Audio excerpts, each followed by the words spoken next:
That's it. Today I'm going to talk about cult cameras, film. Film is actually quite an interesting thing. Many think that they are outdated, but they are quite popular all over the world.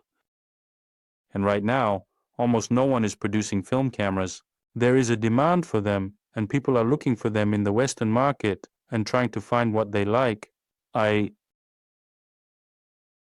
will cook it.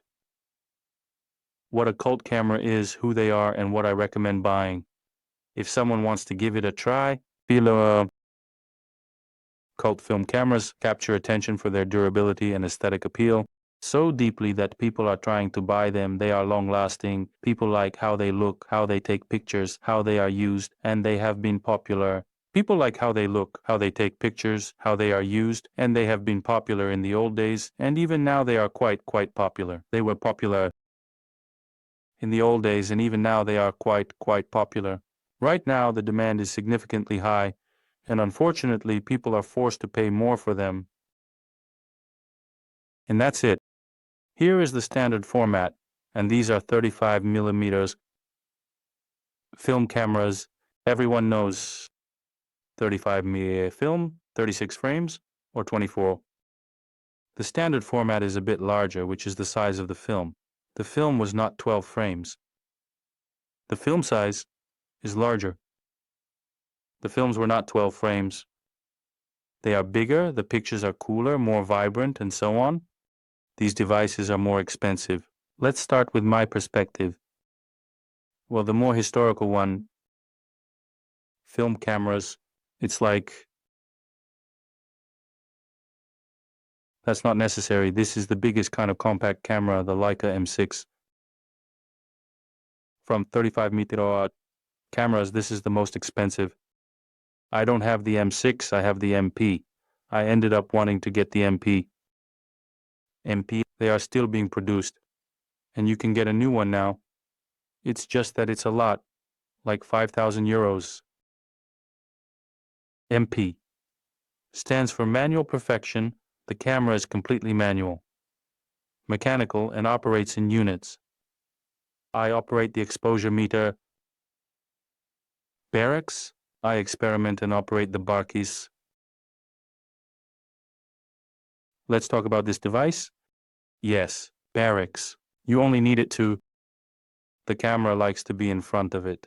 Whether the picture will be in the background or if you need to set the close-up settings to make the picture perfect. The rest, everything like the winding, the shutter, all actions are mechanical.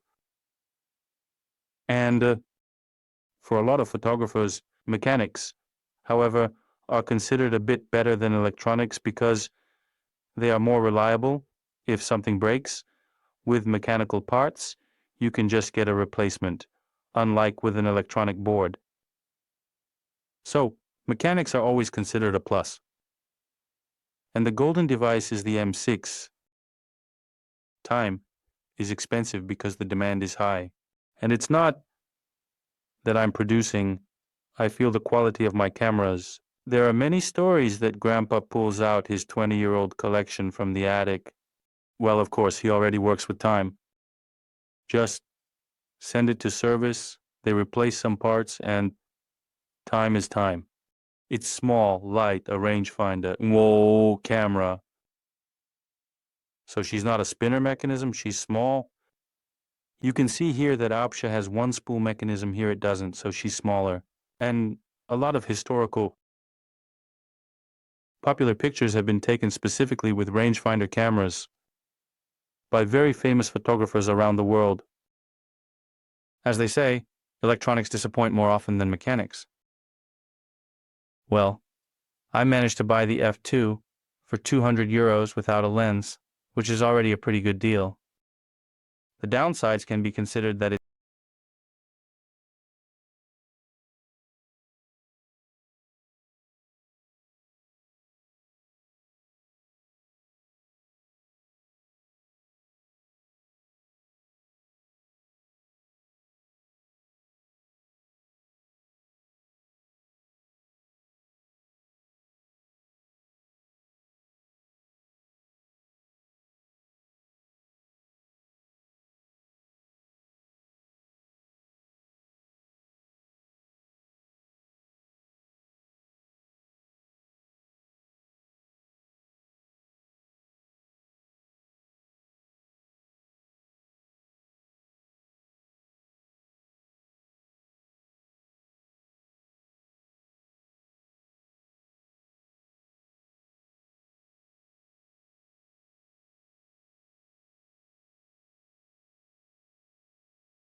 For those who don't have much money, you can look for the M3, as they will be cheaper and are also timeless. They will be cheaper, and they are also timeless. And for example, what struck me the most about this journey with film cameras is that when you buy a digital camera, in 3 years she will be old, in 6 years she may not be able to work, something breaks, and the service can't fix it for you. You have to look for some broken cameras somewhere to piece a digital one back together. The official serum cannot fix him. You have to dig up broken cameras somewhere to put a digital one back together. It's always a pain to show up in electronics, but the style of the cameras is long-lasting, especially if you take a mechanical one. So it will serve your children and your children's children. So my recommendation is, if you're a hobbyist and you enjoy taking pictures, if you don't have a digital camera, then you should definitely have a film camera. Okay, still at home? Here it is, Leica, my late one. MP, I managed to buy it very affordably.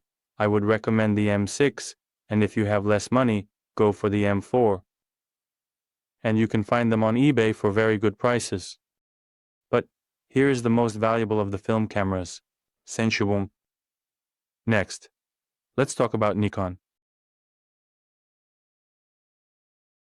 Nikon is all divided up, professionals, and for regular mortals, non-professionals, the professionals use the F series, F-Glut, Nikon F, Nikon F2, Nikon F3. They have a greater durability, meaning they are more protected against moisture. They have worked more carefully on all sorts of details, and they also have a replacement for the mirror mechanism. For example, I'll show you replacement for the mirror mechanism. For example, I'll show you. It's hard to remove here, but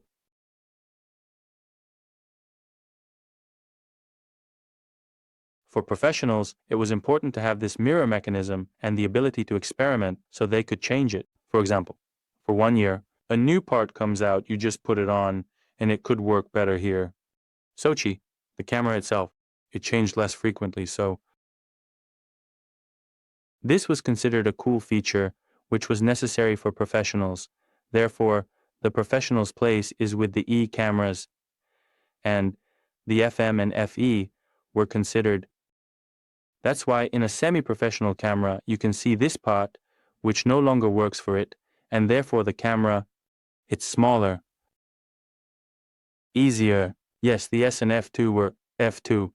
This here that I'm holding is a Nikon F2. This was the last mechanical camera. Then the F3 appeared, improved, but already electronic. The Shepherd also adjusted the mirror mechanism, shutter speeds, and with that, the F2 was mechanical. It only needed a battery for the exposure meter. That means when your battery runs out, you keep shooting, relaxing this part, and it could easily get by without a battery. And this is a cult camera because it was the very last mechanical one. The rest went on to the electronic one. Electronic, as something got stuck, all the cameras and the stage. Mechanics are still more durable. That's why my mechanical watches are valued much higher and more seriously than electronic ones. Mecha, mechanics, and Bach, only light meters are needed.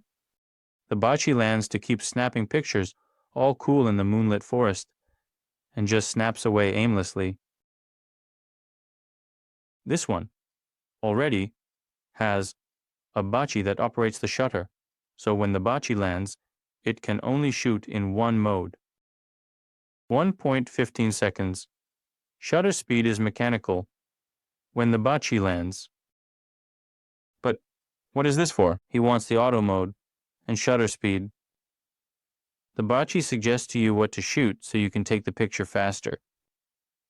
In this, it's interesting that in auto mode it captures that Bachi, but as soon as we switch in nano mode, that mechanics starts to work.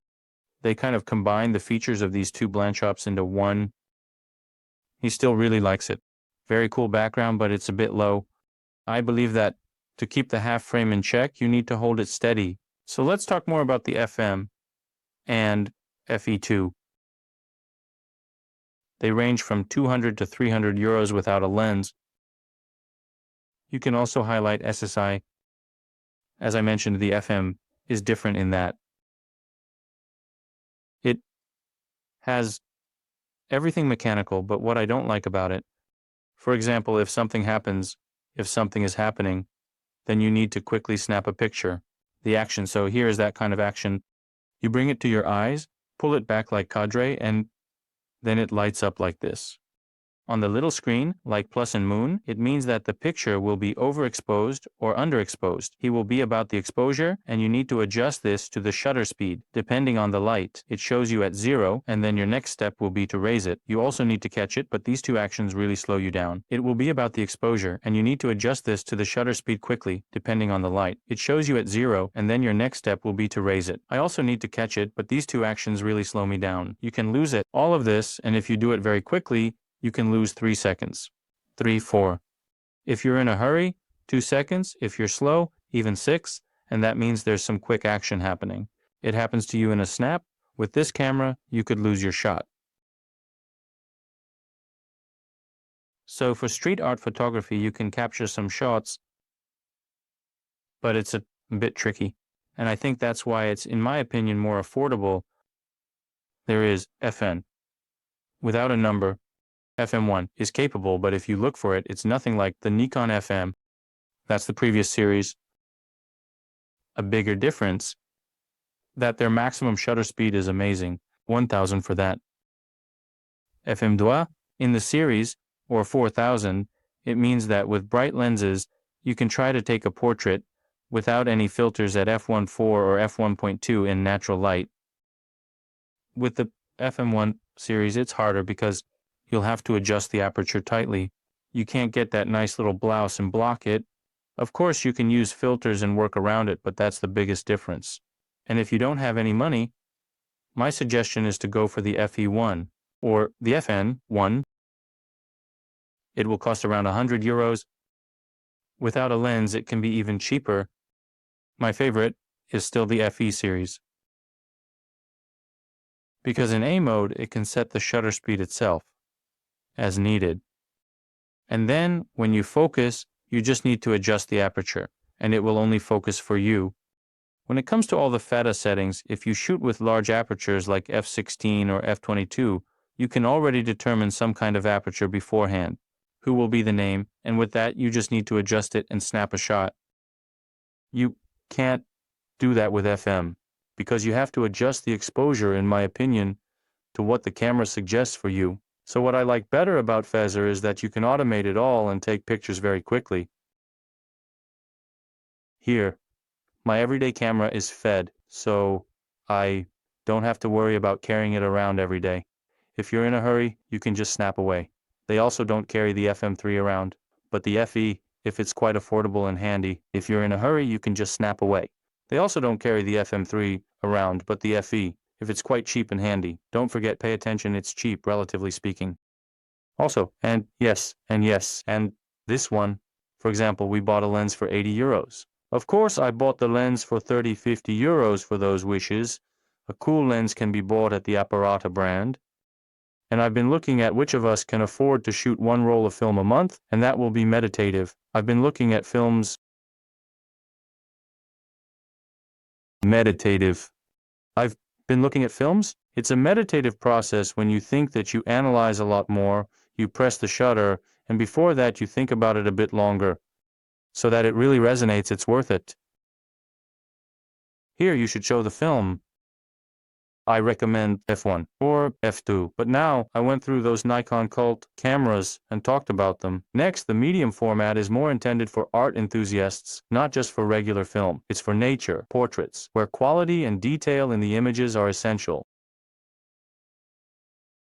Not just for regular film, but for art enthusiasts. Nature, portraits, where quality is needed, plastics, pictures. It's a bit bigger. Well, that's the next step. Which press also has its limits because that's the size. You can see this during the workout, it's light, so this one, already on the side while running, will definitely give you a proper bruise. This is a Hasselblad 500 cm, a cult camera back then. Hasselblad made them very durable.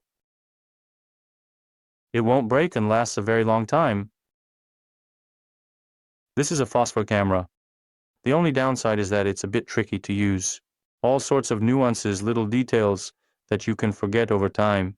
And then, when you use it for a long time, you take your camera and you might forget something, do something, or not take a shot. They have a feature where the film holder is interchangeable, so if you see that the shot looks better in black and white, you can switch to black and white without changing the film, without wasting frames. If we have a photo film loaded here and you need to shoot, if you had to change it, here are interchangeable backs. Without changing the film, without wasting frames. If we have a photo film loaded here and you need to shoot, if you had to change it, here are interchangeable backs. The medium format is more intended for slower photography. In reportage, they are hard to capture in photos. It's more meant for static things. Portraits, posing, some nature views, city views, street art and reportage, where something is already captured in just a few seconds. Where does it get significantly harder? No exposure. Yes, there's nothing here at all. An exposure meter, so that you can measure the light with your phone to know how much light there is to take a shot with this. But this is a cult item and prices are rising. It's harder to get the good ones on the web. So right. And this camera is convenient to use because it's not that handy and comfortable. Next, this is not a cult camera. If I had the money, I would show you the Mamiya 7. For example, if you understood its scene. So a nice setup with a lens costs around 1,500 euros.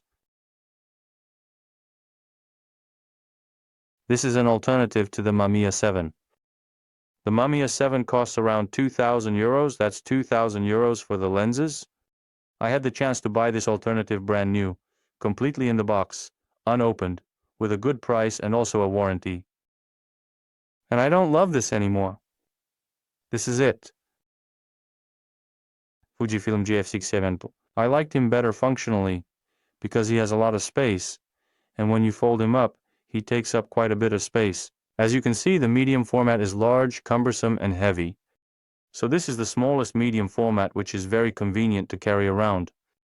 If it's not locked, you just pull out the lens, set it up, and there's an automatic setting that can be adjusted quite easily and comfortably.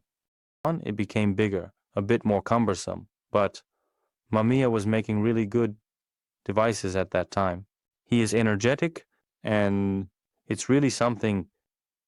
So, if you still want to learn photo, Mamiya 7 Hasselblad 500 cm Fuji GF670.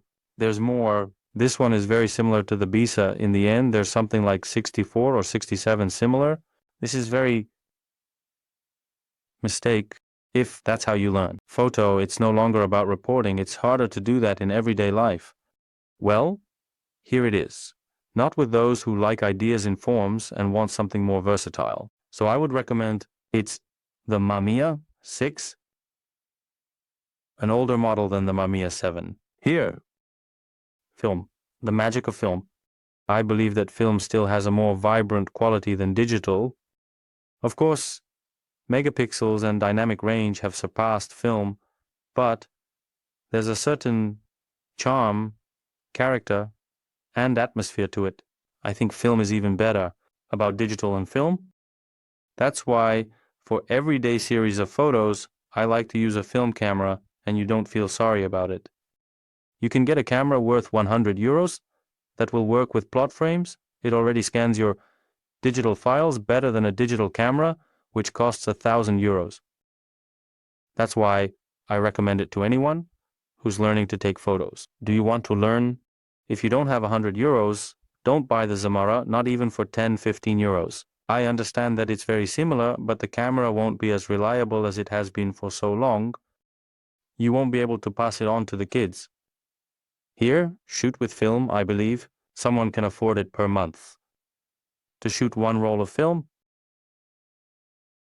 And, as I've mentioned several times, the best camera, what's always with you, and film allows you to feel good quality, to preserve I feel good quality to preserve in a small body, a small camera that you can easily carry around and not worry about it.